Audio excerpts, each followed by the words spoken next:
Концепт со ина е интерактивна емисија во која авторката и водител Иванка Додовска разработува актуелни теми од современото македонско општество.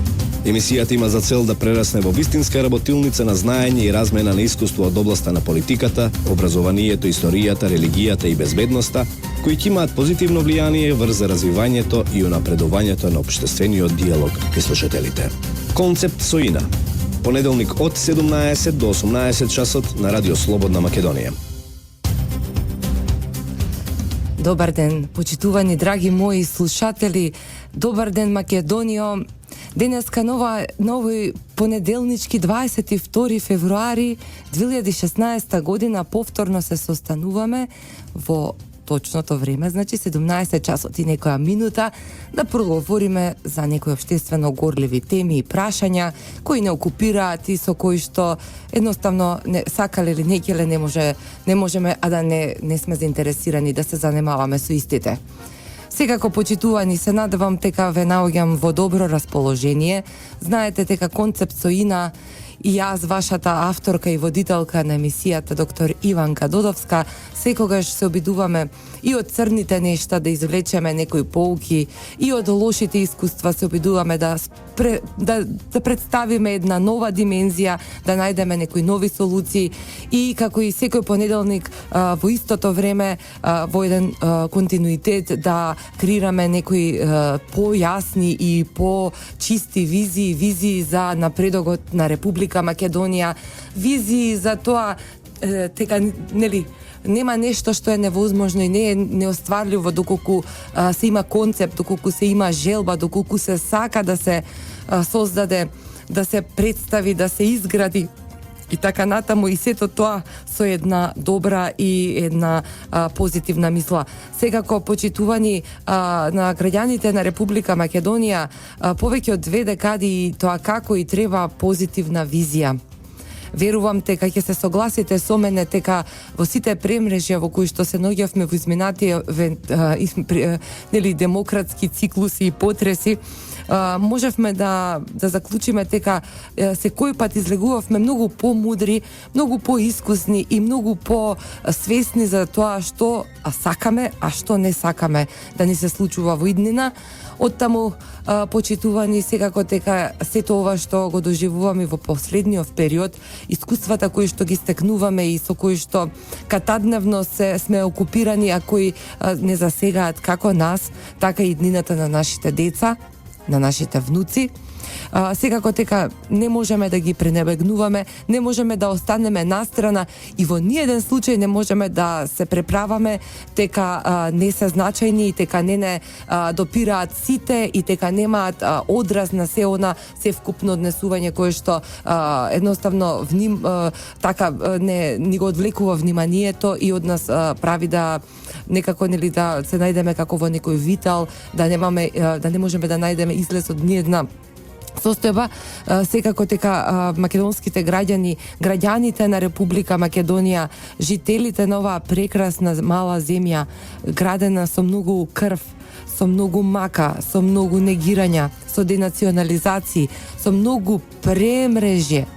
Сето тоа влијае на нас како потомци на мачен народ, на народ кој што се борел и многу доцна успеал да се избори, да се осознае себе си и да се обзнани пред светот.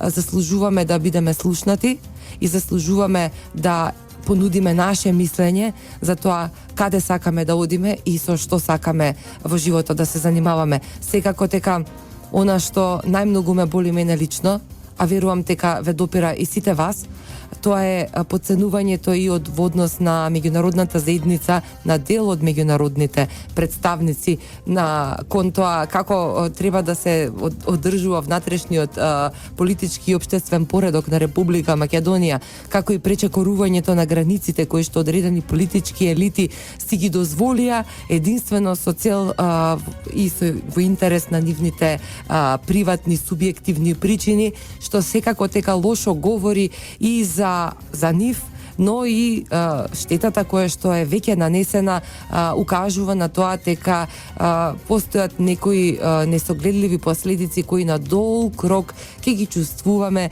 и на долг рок ќе треба да ги санираме. Ние, почитувани, сите многу добро знаеме како изгледаше првата декада од самостојноста на Република Македонија.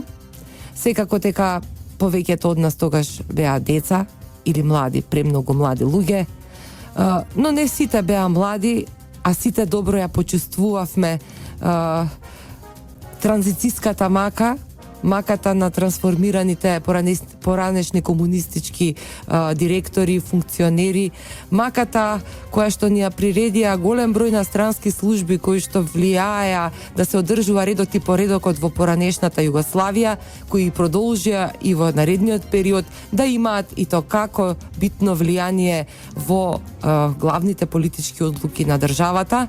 Тоа не доведе до голема нестабилност која беше продуцирана на почетокот на 21. век и од која, како што сите многу добро се сеќавате, едва извадивме жива глава.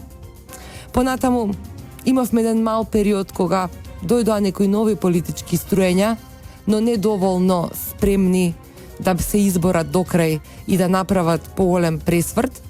Но во овој зародиш се создадоа и никулците за една нова политичка елита или за една нова политичка генерација, која во Македонија во 2006 година ќе ги донесе новите промени и како што гледаме речиси десетина години се одржува на власт со голем број на реформски процеси кои досега биле невидени и нечуени за искуството на самостојна, независна и суверена Македонија. Секако дека има пропусти и грешки, секако дека има и многу работи кои што може да се направат и може да се направат подобро, но она што сметам дека сите ќе се согласиме е дека не може да се направи споредба со ниедна претходна владина номенклатура, значи во историјата на суверена и независна Македонија. Владата на ВМРО ДПМН е предводена од господинот Никола Груевски, актуелниот председател на владеачката ВМРО ДПМН, покажа дека постојат политички елити кои покрај личниот интерес и желбата за самореализирање поседуваат и капацитет за државност и знаат како и што е приоритетно и како треба да ги создадат концептите врз база на кои што ќе ја градат Република Македонија, ќе ги создаваат вредностите и навистина морам да признаам дека во сите овие години наназад анализирајќи има многу што можеме да научиме од владењето на Груевски од оваа владеачка гарнитура предводена од ВМРО ДПМН. Секако дека светите букви на ВМРО доволно говорат за тоа колку е важен националниот белег и колкаво е силно значењето на македонската унитарност и врз база на истата колку е важно да се одржи главата високо и чувството на самобитност, чувството на самоувереност и чувството на вредност. Токму тоа е она што нашата, значи, концепција на државност, она што оваа владеачка гарнитура го понуди визави сите останати концепти кои што се покажаа како тотален неуспех и дава за право да дојде и до одредени црвени линии за кои што денеска ќе ги коментирам заедно со мојот почитуван колега професорот Владимир Божиновски, политички аналитичар и можне актуелен и со однос на тоа што нели во својот истражувачки центар работи голем број на анкети со кои што веродостојно ја покажува, го испитува и нели го анализира пулсот на македонските граѓани, на македонските гласачи, една многу за мене значајна фигура во овој момент. Верувам дека секој момент професорот Божиновски ќе пристигне, знам дека денеска макотрпно има редовно настава на правниот факултет и заедно со студентите, она што ни е нели заедничка пасија и значи најголема љубов се подготвува и ги подготвува идните кадри политолозите од Република Македонија.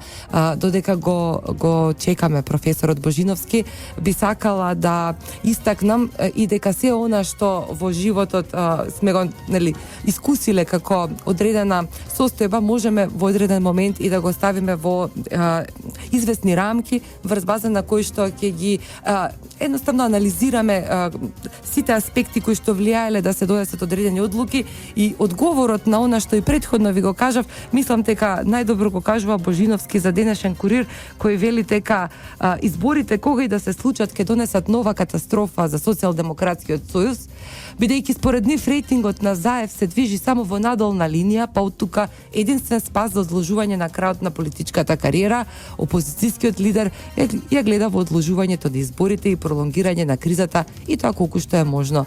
Ова е всушност информација пренесена од Прес 24. Владимир Божиновски, како раководител на Институтот за политички истражувања, укажува на тоа дека доколку се знае поддршката кон едната или другата партија, работите стануваат многу појасни. Доколку изборите вели се одржат утре, тоа е 2 месеци пред 24 април, она што се случуваше на изборите во 2014, можеби нема да се преслика, но ќе биде многу слично. Така да Заев ќе биде соочен со еден голем нов пораз и тоа би значило негово целосно повлекување од политиката, смета Божиновски. Катастрофален рейтинг за СДСМ покажуваат и сите релевантни анкети. Последната изработена од Брима Галуп покажува дека доколку следната недела се одржат нови парламентарни избори од македонското гласачко тело, за ВМРО ДПМН би гласеле 36,8%, а за Социјалдемократскиот сојуз повеќе од 2 пати помалку, односно 15,7%. Многу тези, многу начинати прашања, многу дилеми. Јас ве поканувам да останете со нас, да слушнеме една убава музичка номера, малку реклами и да започнеме со нашиот разговор со професорот Божиновски. Еве неповторно назад, почитувани, така да кажам, денеска во овој понеделник, ценам дека после макотрпниот викенд потегни, повлечи од петокот наваму, чекајќи ги странските емисари да се произнесат во врска со внатрешните прашања за кои што се однесуваат на македонските граѓани и во однос на прашања кои што се кршат со многу правила од меѓународното право. Синојка конечно ја добивме изјавата која што ја даде американскиот амбасадор Бейли во однос на тоа дали Република Македонија е подготвена на 24 април да оди на предвремени парламентарни избори.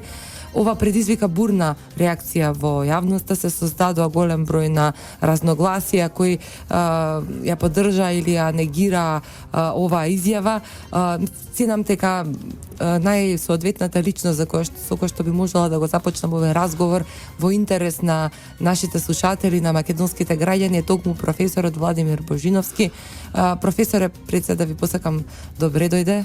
Добро ни дојдовте повторно во Концепт со Ина и се надевам дека не одземаме премногу од вашето драгоцено време. Добре ве најдов и благодарам за поканата. Нас не е секогаш мило кога имате време да дојдете и да продискутираме. Честопати сум кажувала и со моите слушатели, сум ве коментирала дека вие сте еден редок репер врз база на кој што останатите политички аналитичари многу полесно можеме да ги создаваме нашите анализи кога ја имаме секогаш вашата спремна значи статистички подготвена анализа за тоа како се движи политичкиот курс во Република Македонија и едноставно кој е вкусот на македонскиот електорат, како и за тоа, како и за многу голем број на други прашања. Вие во текот на повеќе години работите и создавате, креирате во вашиот аналитички центар и имате соодветно изворно најпрецизни сознанија во врска со голем број на движења кои што се случуваат на внатрешно политички план. Оттаму ме интересира вашето мислење околу вчерашната изјава на американскиот амбасадор и како гледате генерално на целата оваа ситуација? Добро, ма не може толку едноставно да се одговори во една реченица. Значи, во принцип, имаме сега две страни. Тоа е власта, односно ВМРО ДПМН, опозицијата СДСМ, кој што направи еден договор и се разбира тој договор требаше да се имплементира. Сведоци бевме дека во текот на имплементација на така наречениот договор од Пржино имаше многу нелогични изјави, повлекување од страна на СДСМ, односно на господинот Заев. И уште некаде кон крајот на летото излегов со предпоставка дека следно што може да го очекуваме барање да се одложат изборите. Значи ова беше некаде почеток на септември, крај на август. Мислам дека сега видовме дека навистина следниот чекор на СДСМ беше тие избори да се одложат. На прашањето зошто, бидејќи е многу чудно, вообичаено опозицијата бара избори, сака што побрзо да се случат, нели, со цел да дојде на власт. Овде кај нас имаме обратна ситуација. Одговорот е едноставен. Популарноста која што ужива ВМРО-ДПМН во изминатите години во однос на СДСМ е веќе една константа. Значи, ни они аудио снимки кои беа објавувани минатата година не успеа да го сменат тоа. Така да едноставно сега СДСМ се обидува да купи време, можеби во надеж дека со пролонгирање на изборниот ден некако ќе успеа да се приближат до владеачката партија. Иако без одредена платформа, без програма, без понуда кон гласачите, изборите и на 24 април и на 5 јуни и на 10 септември ќе донесат истиот резултат. Но, значи, целта беше да се одложат изборите и за тоа се пролонгира или се бара одредени какви било аргументи, она што е договорено од пржино, кое што имаше и татум кога треба да биде исполнето, да се одложи. Во овој процес ВМРО-ДПМН, која што има многу што да изгуби, затоа што прво е власт, значи одговорна е за државата, и друго и по тие избори ќе добија власт, значи едноставно нема да има никаква промена, освен што ќе биде политичката криза завршена, таа истата политичка криза која што и штети на самата држава, значи е чело нели ВМРО-ДПМН. И затоа на ВМРО-ДПМН му се потребни тие избори. Од друга страна, соочен со фактот дека нема што да загуби, лидерот на опозицијата едноставно се обидуваше преку све пирекол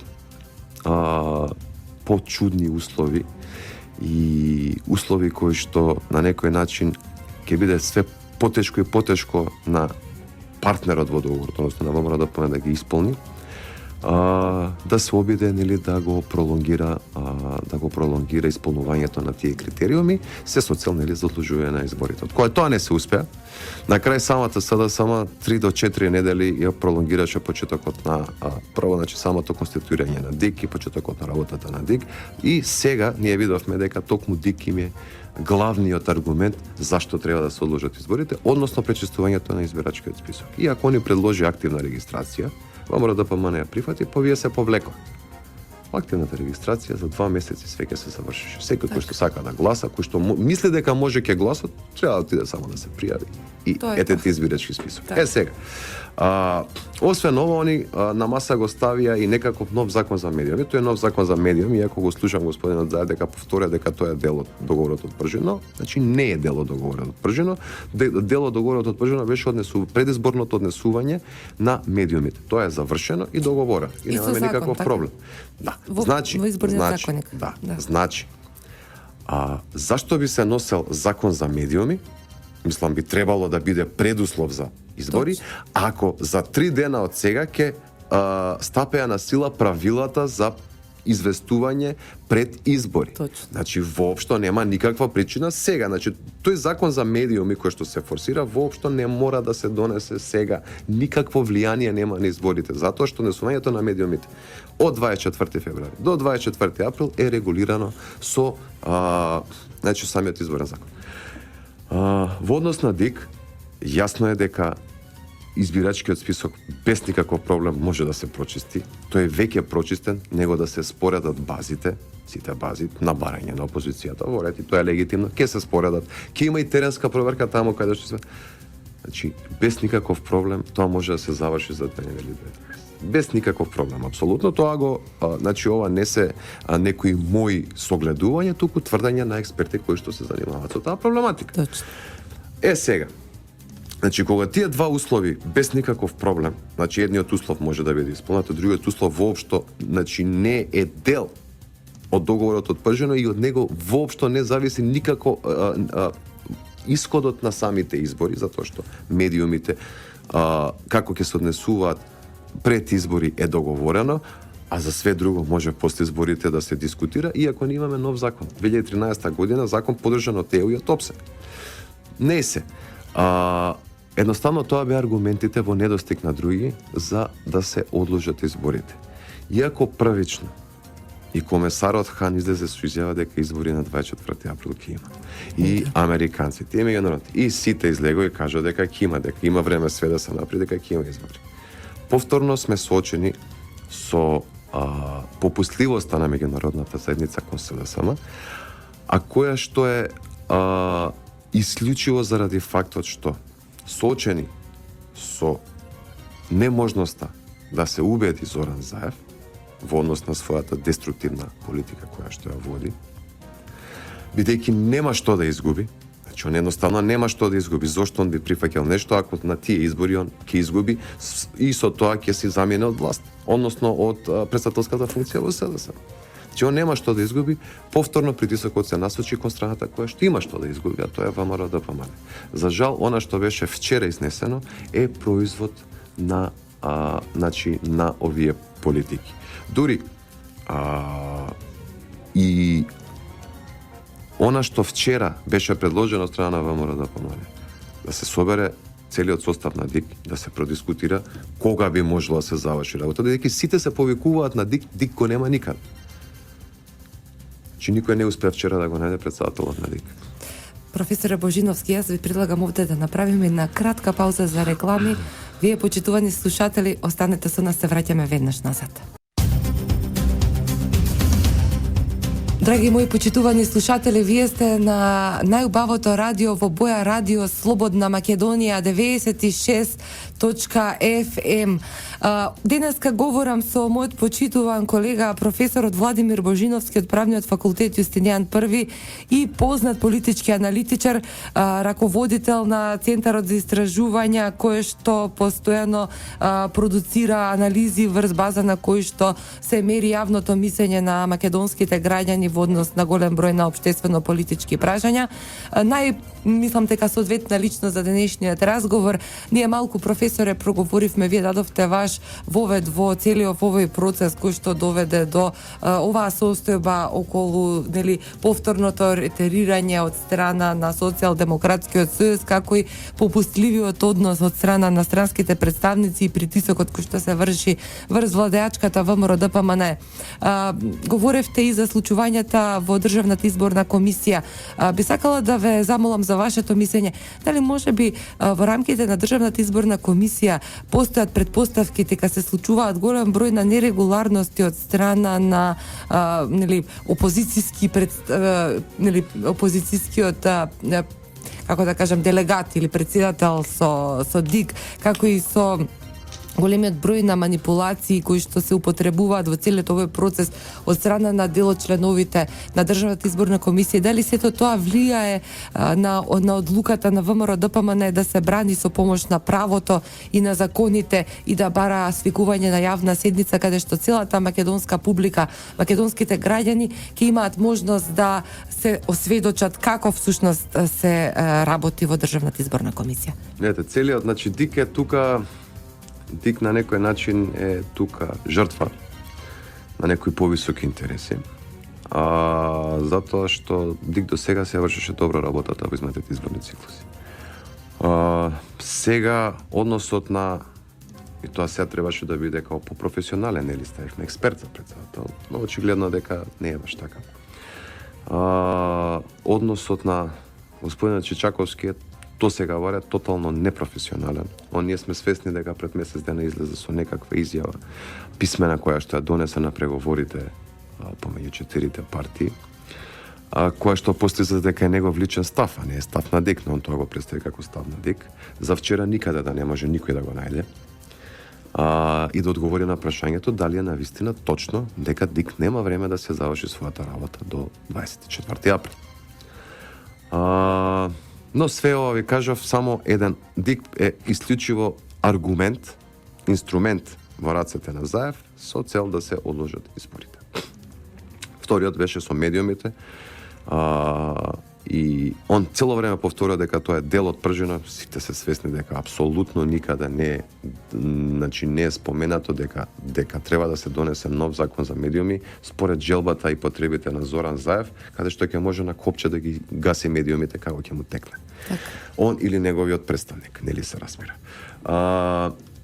Но друго е сега, значи ние секогаш се стремиме да направиме обид, некаква анализа која што ќе ги реши проблемите, не да се навраќаме назад, затоа што кога работите веќе ќе се случат, јасни им се на сите, него ние да се обидеме да направиме некаков, би рекол, обид да се среди оваа ситуација која што ја имаме во моментов, а која што повторно ја става кризата можеби на незиниот максимум.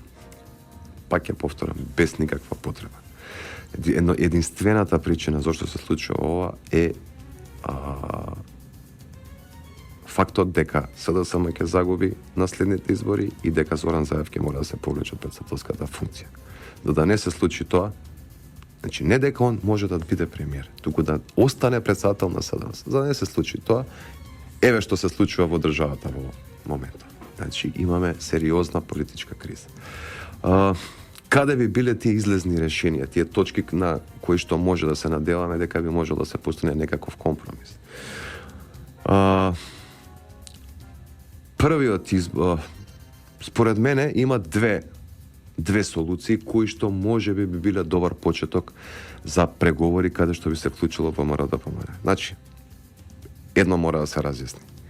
Датумот за 24 април не го одреди ВМРО-ДПМНЕ. Го одредија сите партии кои беа потписнички на договорот од Пржино. Тука стои потписот на Зоран Заев. Таму не беше наведен никаков закон за медиуми. Така. Тоа е прва работа. Така да сосема е легитимно и легално изборите да се бидат одржани на 24 април. Прва работа. Втора работа. Еве доколку, да кажеме, се направи некаков обид, малку работите да се релаксираат, да кажеме, и да се преговара за нешто. Јас гледам излез последниот предлог, следните два предлози. Првиот е да се одложи може изборот, односно новите парламентарни избори од 24 април за најдоцна еден месец, да кажеме, каде што на тој начин би се задоволило и барањето, нели, на Заев за одложување на изборите, би се задоволило и она што меѓународните представници, нели, го побараат да се завршат тие подготовки на ДИК, во исто време тоа не би сменило ништо на ВМРО-ДПМНЕ, но да се одложи, да кажеме, се споменуваше оној датум за 5 јуни, да се одложи до 5 јуни некој датум, каде што ќе се фиксира датум. Значи ќе имаме фиксен датум. Каде што Зоран Заев ќе излезе и ќе каже идеме на избори на 5 јуни. Не поради ова, не поради она. Значи, Тоа е извинете што ве прекинувам, само така ми доаѓа само посебно дека говорите. Значи вака, утре сезам во среда 24 февруари. Тогаш треба да се самораспушти парламентот. Законите се веќе донесени со враќањето на опозицијата минатата година во собранието, меѓу кои изборниот законник во кој што беше фиксиран терминот 24 април. Претседателот на владата на Република Македонија, легално избраниот премиер и актуелен претседател на најголемата владеачка партија ВМРО-ДПМНЕ, господот Никола Груевски, си даде оставка. Така е. Имаме преседан во македонскиот политички систем, имаме нова институција, значи технички премиер. Имаме една исто така избалансирана политичка ситуација во која што де факто се изгуби смислата на опозиционерството, бидејќи имаме пет владени ресори во прв ешалон, технички министри, заменици министри кои што дојдоа по одобрение, нели, и со договор со Социјалдемократскиот сојуз и господот Зоран Заев. Дали сметате дека македонските граѓани ќе го издржат повторно ова ретерирање доколку се случи 5 јуни, доколку се случи некој нов датум каде што ќе се пролонгира сето ова, како тоа ќе се одрази на политичкиот систем, како ќе се одрази на самиот електорат? Ова е, значи, не е најдобро решение, него ова е едно од можните решенија како излез, значи exit strategy, излезна стратегија за да се надмине пикот на политичката криза која што се достигна вчера. Ова е еден предлог. Значи, вториот предлог. Првиот предлог е да се останат изборите на 24 април, како што се беше и договорено. Третиот предлог е, доколку, бидејќи Зоран Заев не вели изборите треба да се одложат за 5 јуни. Не. Он вели изборите треба да се одложат. А за кога тоа не го знае. Така. А во исто време не ја споменува техничката влада. Значи воопшто не ја споменувам, може и тоа да, значи многу лесно може да се примети во сите негови изјави на социјалдемократија. Не се споменува техничката влада воопшто. А зашто е битна таа техничка влада? Бидејќи датумот за кој што беа врзани доаѓањето на министрите и оставката на премиерот не е 2 јуни или 15 јули. Туку 24 април. Така е, апсолутно се согласувам. Значи, секое пролонгирање значи и поништување на договорот од пржина или одложување на договорот од пржина, каде што техничката влада се суспендира, се враќа Никола Груевски како премиер на Република Македонија, се враќаат Чавков и Спасов као министри за МВР и за труд и социјала, и потоа 2 месеци пред избори без никаков проблем повторно може да бидат да се поднесе оставка и да се состави една техничка влада. Повторно може да се рекомпонира таа техничка влада. Што значи овој предлог? Би треба време за пречистување на избирачки список, за преговори други, нема никаков проблем. Добро, ДПМН може да предложи. Време колку сака. Но во истиот момент министрите на СДСМ да се поднесат оставка, да престане да функционира техничка влада, туку да се врати владата во полн капацитет, значи она што го напоменав, Никола Груевски премиер, Диме Спасов и Чаков и така натаму. И потоа, например, ако све се расчисти, заедно со локалните избори 2017 година, да се одржат и предвремени парламентарни избори. Пак 2 месеци пред изборите може да се состави таа техничка влада. И на тој начин сите биле задоволени. Ете го времето, нели, кое што вчера странските представници кажаа, дека немало доволно време, еве ви време, уште 1 година. И мислам дека и тоа е едно излезно решение кое што би можело да биде. Но, да се разбереме, нема не ВМРО да помане, која и да е партија на власт, од која и да е држава, нема да прифати одложување без точно фиксиран датум, а во исто време продолжување на оваа агонија со техничката влада, јас би ја нарекол изборна влада, односно предизборна влада. Предизборна, тоа е влада која што постои исклучиво да организира избори. Значи влада која што не може да води државата во полн капацитет. И влада која што со пролонгирање на секој ден од нејзиното постоење, всушност и прави штета на ВМРО ДПМН. Зашто ја прави? Индиректно, не директно. Да. Индиректно. Заради тоа што она што ВМРО ДПМН го ветила, со техничка влада не може во потполност да го исполни. Ни треба влада во полн капацитет. И да не забораваме уште една работа. Многу битна, за која што многу луѓе занемаруваат во Македонија, заради тоа што нели се преокупирани самите со себе повеќе. Тоа е мигрантската криза. Се очекува енормно голем нов бран во текот на април. Македонија си остане во април, мај, особено мај и јуни, кога ќе се затопли. Така. Ко Македонија си остане со техничка, значи тука ќе имаме ние проблем како да се справиме. Ние све свесни каква е лојалноста на Спасовски од СДСМ, кога на многу значајна конференција со Вишеградската група човекот се врати назад заради некакви партиски работи. Ако ви текнува пред месец дена. Да, нема ни месец. Професор, јас ќе ве поканам уште една пауза за реклами да направиме и се враќаме веднаш назад. Почитувани слушатели, еве не повторно назад денешниот 22 февруари, нема да го заборавам навистина динамиката во која што живееме и сите работи кои што ни се случуваат катадневно не прават да немаме чувство колку брзо поминува времето, така и овој мој денешен разговор со мојот почитуван колега професорот Владимир Божиновски одминува и мене ми навираат многу прашања и подпрашања за кои што би сакала да ве прашам и да ве консултирам, професоре. Секако дека ќе останам должна и ќе очекувам и вие во некој нареден период да дојдете и малку подолго да можеме да ги елаборираме нештата, но поради есенцијалноста на случувањата кои што се сега и веднаш, би сакала ако може да уште еднашка да ги повториме пред моите слушатели, значи вашите размислувања и вашите предлози во врска со начините како да се излезе од моментално актуелниот цајтнот во кој што сме ставени и потоа уште едно прашање кој што сметам дека ќе биде интересно да ни го одговорите. Еве уште еднаш на кратко сублимирано. Првата опција е да се има избори на 24 април. Така. Сосема легитимно, како што беше договорено во Пржина. Има доволно време за прочистување на избирачкиот список, тој е веќе прочистен, туку за компарирање на податоците. Додека законот за медиуми воопшто нема никаква поента веќе, не дека нема потреба, нема никаква поента да се носи со оглед дека со распуштање на собранието стапува значи во сила предизборните правила за однесување на медиуми. И тој закон и така не важи тогаш. Така. Значи бидејќи овој закон за кој што се дискутира е закон кој што важи до предизборната кампања. Значи за нормално функционирање на медиум.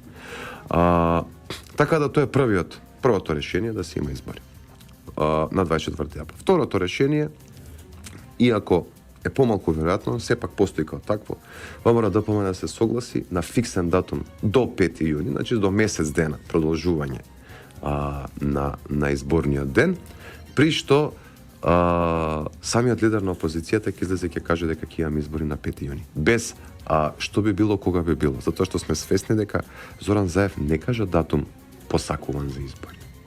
Не, он остава тоа ДИК да го реши. А ДИК, пак ја повторам, го кажав тоа во многу медии. ДИК е едно техничко тело Така. кое што е задолжено да ги спроведе изборите, не да кажува кога ќе има избори. Така да Заев не знам зашто ја префрла топката на ДИК. Нити може, нити сме, нити треба. Значи, тоа е втората опција. И третата опција, доколку треба време, тогаш ја мислам дека не е никаков проблем да се одложат изборите, например, за една година со следните локални избори, каде што во меѓувреме министрите на СДСМ си поднесуваат оставки, повторно на функција се враќа господинот Никола Груевски како премиер на Република Македонија и потоа 2 месеци пред изборите може да се рекомпонира пак оваа техничка влада со цел да се спроведат тие избори. Сите така ќе бидат задоволни и владата ќе може да се работи до тогаш во пун капацитет, особено од аспект на мигрантската криза. Ова е третата опција. Но она што до сега го слушнавме денеска и вчера од СДСМ, дека треба да се пролонгираат изборите без да се дефинира некаков датум, тоа значи продолжување на агонијата. Дополнително, што никој од нив ја спомена техничката влада. Што треба ние да имаме техничка влада? Она што го говорев ја дека СДСМ сака всушност како да дојде на власт без избори, ова е тој начин. Да си имаме ние техничка влада едно 2-3 години, да имаат министри и СДСМ, нели, иако загубија 10 пати на изборите, и на тој начин да се функционира државата. Во тој случај би биле задоволни само СДСМ, односно тие луѓе што се во врхушката, затоа што сите други ќе страдаме. Техничка влада не може да работи во пун капацитет. Техничка влада може да постои само краток временски период и потоа едноставно, значи, во однос на спроведување на избори. И потоа да имаме влада која што ќе има пун капацитет, пол мандат даден од народот да ги спроведе тие работи заради кои што е избран, односно поради кои што е дадена довербата. Токму така. Професоре, отворивте од некои прашања кои што мислам дека граѓаните исто така многу ги засегаат, како што е однесувањето на технички поставените министри од страна на Социјалдемократскиот сојуз. Гледаме во медиумите катадневно дека се случуваат голем број на обвинувања помеѓу техничките министри и замениците кои што нели доаѓаат од владеачкото мнозинство за голем број на нерегуларности и излегување од договореното за тоа што треба всушност да прави и да представува техничкиот министер. Дали сметате дека во суштина Социјалдемократскиот сојуз и нивната партиска врхушка не ги злоупотребија не само македонските граѓани, туку ги злоупотребија и своето гласачко ткиво само за остварување на лични интереси? Или може би има некоја поголема приказна позади сето тоа? Како гледате? Видина, јас кога би имал шанса да сум лидер на опозиција и да можам да поставам мои министри во владата, од таа техничка влада која што е краткотрајна, пази, тоа е одлична прилика за промоција на партијата и на кадрите од партијата. Јас би ги избрал најдобрите луѓе што ги знам, а кои што ми се на располагање, со цел да се прикажам од добро светло. Така. Доколку овие министри се најдоброто што може да понуди Зоран Заев, тогаш мислам дека и на него му е јасно самиот дека на власт не може да дојде никогаш. Зашто? Оливер Спасовски единствено за што се грижеше беше да му дадат нов мобилен телефон, нов чип и придружба на чипот кога стана министер и да вработи неколку соработници као советници.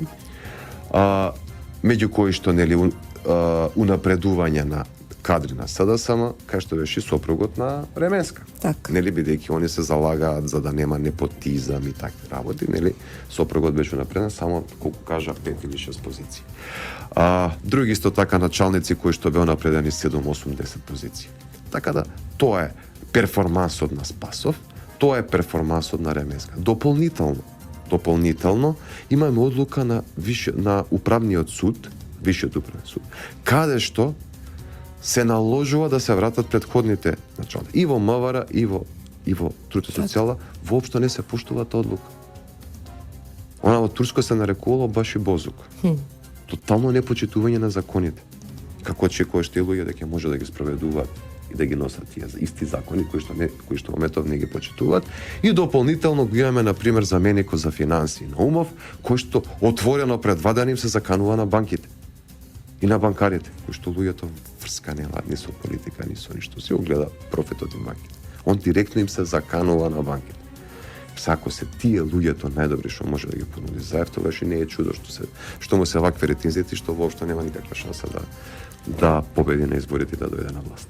Професоре Божиновски, за крај уште едно прашање. Што ќе се случи доколку Социјалдемократскиот сојуз не излезе на предстојните превремени парламентарни избори на 24 април? Јас кажав и пак ќе кажам, секој од нас има активно и пасивно избирачко право. Значи, активно да излезе и да бира, излезеш на денот на гласање и да го заокружиш твоето ливче, да го даеш твојот глас за некого, или пасивно да бидеш ти биран. Тоа е право, а не е обврска. Ако некој сака да излезе на избори, може да го направи тоа. Ако некој друг не сака да излезе на избори, не мора да го направи тоа. Тоа е негово право. Обврска на државата е да биде подготвена тие избори да течат во најдобар ред, да бидат фер и демократски. Кога тоа ќе биде исполнето, кој сака да дојде на избори, нека повели, кој не мора. Никој никого не треба со сила.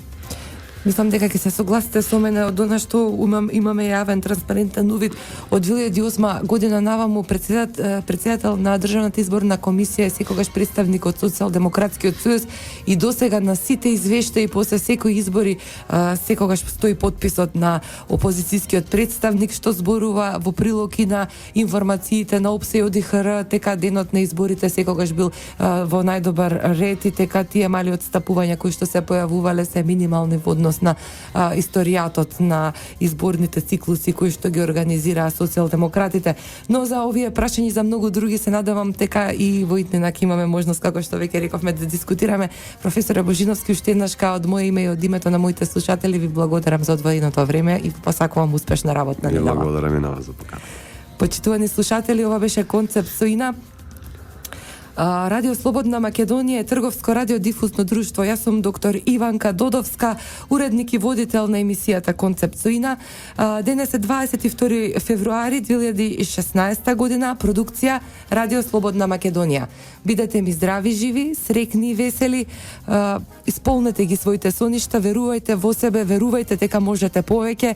Јас верувам во вас. Јас, Иванка Додовска и екипата од Радио Слободна Македонија ви посакуваме многу голем број на успеси, задоволства, кои што можете да си ги посакате на себе си, на своите најмили, и до слушање до следниот понеделник до истото време. Концепт Соина е интерактивна емисија во која авторката и водител Иванка Додовска разработува актуелни теми од современото македонско општество. Емисијата има за цел да прерасне во вистинска работилница на знаење и размена на искуство од областа на политиката, образованието, историјата, религијата и безбедноста, кои ќе имаат позитивно влијание врз развивањето и унапредувањето на општествениот диалог кај слушателите. Концепт Соина. Понеделник од 17 до 18 часот на Радио Слободна Македонија.